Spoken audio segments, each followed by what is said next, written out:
सर्वप्रथम सर्वांना श्री स्वामी समर्थ. तुम्हाला घरात एखादी व्यक्ती खूप त्रास देते किंवा कुणीही तुमच्या मुलांसाठी किंवा तुम्ही तुमच्या पतीसाठी, तुमच्या घरातल्या कुठल्याही व्यक्तीसाठी हा उपाय करू शकता. हा उपाय अत्यंत बलाढ्य देवता आहे, त्या देवतेचा उपाय आहे. जसं आपण स्वामींची सेवा करतो तशीच हनुमानदादांची सुद्धा बरेच लोक सेवा करत असतात. आणि जर का तुम्ही सुद्धा हनुमानदादांची सेवा करत असतील तर कदाचित हा उपाय तुम्हाला माहिती असेल. आणि नसतील करत तरीही तुम्ही एक म्हणजे उद्याचा जो मंगळवार आहे त्या एका मंगळवारपासून तुम्ही ही सेवा करायला सुरुवात केली तर तुम्हाला पुढचा मंगळवार येत नाही तोपर्यंत नक्कीच ह्याचा एक चांगला अनुभव येईल. बघा, बऱ्याच लोकांच्या घरात खूप सारे असे लोक असतात जे विनाकारण काही लहान-सहान गोष्टींनी खूप वाद करतात. हे वाद विकोपाला जातात. कधी-कधी काही नवरा-बायको असे असतात की ते इतके भांडतात, इतके वाद विकोपाला जातात की ते डिव्हॉर्सपर्यंत जातात. आता असं होऊ नये किंवा एखादी व्यक्ती एखाद्या व्यक्तीवर खूप प्रेम करते आणि ती व्यक्ती आपल्यापासून लांब जाते हे आपल्याला कळतं आणि ती व्यक्ती आपल्यापासून लांब जाऊ नये त्यासाठी सुद्धा तुम्ही हा उपाय करू शकता. सांगायचं तात्पर्य काय तर तुम्ही कुठल्याही गोष्टीसाठी हा उपाय करू शकता, परंतु ती व्यक्ती तुमच्या घरातच असेल तर उत्तमच. आता हा उपाय काय करायचा आहे? एखाद्या व्यक्तीला जर का आजार असेल आणि तो आजार जरी दूर करायचा असेल तरीही चालेल. कुठलाही घरात कुठलाही संकट असेल, कुठलीही प्रॉब्लेम असेल, काहीही असेल तरी पण त्या गोष्टी आपल्या मनाविरुद्ध होत असतील आणि त्या मनासारख्या आपल्या होण्यासाठी आपण हा उपाय करू शकतो. उपाय काय करायचा आहे बघा. आपल्या घरात हनुमंतांचा नक्कीच फोटो असेल. नसेल तरीही चालेल, असेल तरीही चालेल. परंतु तुम्हाला हा उपाय करत असताना एका काचेच्या ग्लासात पाणी घ्यायचं आहे. ग्लास हे पाण्याचं काचेचं असावं किंवा मग जे आपण तांब्याचं वापरतो ते असलं तरीही चालेल. आता ह्याच्यात जे आपण प्यायचं पाणी भरतो तेच पाणी घ्यायचं.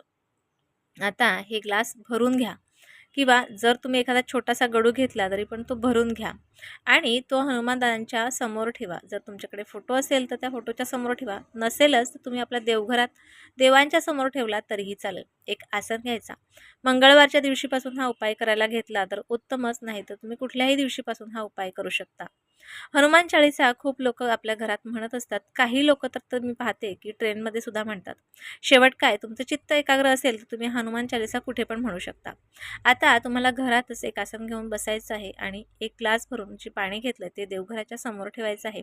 त्यानंतर तुम्हाला हनुमान चालीसाचं पठण बरोबर 7 वेळेला करायचं आहे. हा तुम्ही जो हनुमान चालीसा म्हणणार आहात हा तुम्ही संकल्पयुक्त सुद्धा म्हणू शकता.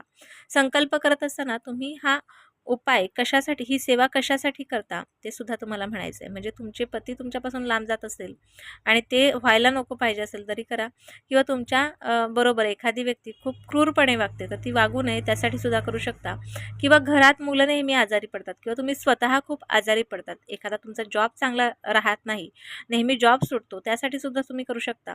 कुठल्याही गोष्टीसाठी करू शकता. हे जे पाणी आहे हे पाणी तुम्ही ज्यावेळेला 7 वेळेला हनुमान चालीसा म्हणता त्यावेळेला हे पाणी हे अभिमंत्रित होतं आणि हे अभिमंत्रित पाणी कुणाला द्यायचं, जर जी व्यक्ती तुम्हाला खूप त्रास देते किंवा ज्या व्यक्तीसाठी तुम्ही उपाय करता त्या व्यक्तीसाठी तुम्हाला हे पाणी तयार करून घ्यायचं आहे. जसं आपण स्वामींच्या तारक मंत्राचं पाणी तयार करतो त्याचप्रमाणे हे पाणी तयार करायचं. त्या व्यक्तीच्या जेवणात, खाण्यात, पिण्यात कशात तरी हे पाणी त्या व्यक्तीच्या पोटात जाईल ह्याची काळजी घ्या. त्याचबरोबर थोडंसं पाणी पूर्ण आपल्या घरभर शिंपडा. आता काही लोकांचं असं म्हणणं असतं की आमच्या घरावर इतर लोकांच्या वाईट नजरा आहेत, तर त्यासाठी सुद्धा तुम्ही आपल्या घराच्या पायरीपासून ते मागच्या दारापर्यंत हे पाणी अगदी थोडं थोडं एखाद्या फुलाने शिंपडलं तरीही चालेल. एखाद्या आजारी व्यक्तीला हे पाणी प्यायला दिलं तरीही चालेल. हे अभिमंत्रित पाणी आहे, त्यामुळे अशा ठिकाणी हे पाणी टाकू नका जिथे घाण आहे. म्हणजे एखाद्या घाणीच्या किंवा उकिरड्यावर हे पाणी राहिलं तर असं फेकून देऊ नका. तर ते पाणी योग्य रीतीने त्या पाण्याचा वापर करा. ज्या वेळेला हे हनुमान चालीसा तुम्ही 7 वेळेला म्हणता त्यावेळेला हे पाणी अभिमंत्रित असतं आणि हे पाणी एवढं पॉवरफुल असतं की आपण एखाद्या चांगल्या कामासाठी ह्या पाण्याचा नक्कीच वापर करून घेऊ शकतो. तुम्हाला आजचा उपाय, आजची सेवा नक्की कळली असेल. व्हिडिओ आवडल्यास लाईक, शेअर, सबस्क्राईब करा.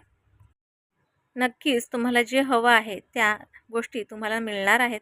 कदाचित तुम्हाला 24 तासात सुद्धा ह्या हनुमान चालीसेचा अनुभव येऊ शकतो. तुम्हाला त्रास देणारी जरी व्यक्ती असेल तरी ती तुमच्याशी चांगली प्रेमाने वागेल. तुमचा संसार कधीही उद्ध्वस्त होणार नाही. ज्यांनी तुम्हाला रडवलंय ते नक्कीच तुमच्याशी प्रेमाने वागणार आहेत. तर चला भेटूया पुन्हा अशाच एका नवीन व्हिडिओसोबत.